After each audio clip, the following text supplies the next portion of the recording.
Од 5 постоечки терапии за ретката болест, така наречена хередитарен ангиоедем, во Македонија се регистрирани само 2, а и тие не се достапни за сите пациенти, тврдат од Меѓународната организација на пациенти со оваа болест. Според нив лековите кои се применуваат кај пациентите ширум светот се многу ефикасни и ги стопираат отоците во грлото или во стомакот преку кои се манифестира хередитарниот ангиоедем, и затоа апелираат да се подобри достапноста до лековите во земјава.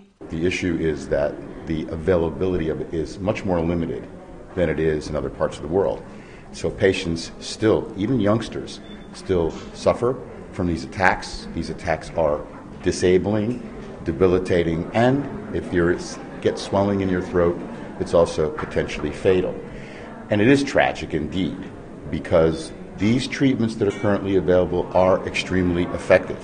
Голем проблем е и што докторите многу често не ја препознаваат болеста и ке пациентот поставуваат погрешна дијагноза, и затоа не се знае точната бројка на заболени од хередитарен ангиоедем. Се проценува дека во земјава околу 60 на граѓани се борат со оваа болест.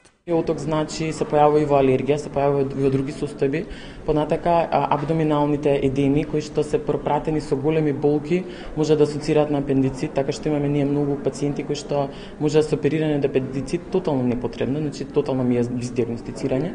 Така што едноставно овие пациенти не се препознаени, има многу простор во Македонија да се зголемува се повеќе медицинската и јавната свест за оваа состојба. Во Македонија 11 лица со хередитарен ангиоедем добиваат соодветна терапија. Во меѓувреме пријавени се 2 нови случаи кои не се вклучени во програмата за ретки болести, а кај 3 лица болеста е во фаза на дијагностицирање.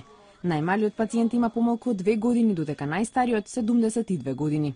Оваа болест си има своји карактеристики, знае да има така наречени тивки носители, кај кои никогаш нема да се јави и може да изненади во длабока старост да се појави од ненадеж. Хередитарниот ангиоедем представува недостиг на протеин во крвта, односно C1 инхибитор. Предизвикува отоци на различни делови на телото. Тие може да бидат фатални ако се појават во грлото или во стомакот на болниот. Еден на секои 30.000 луѓе боледува од оваа ретка болест или околу 250.000 жители на земјината топка.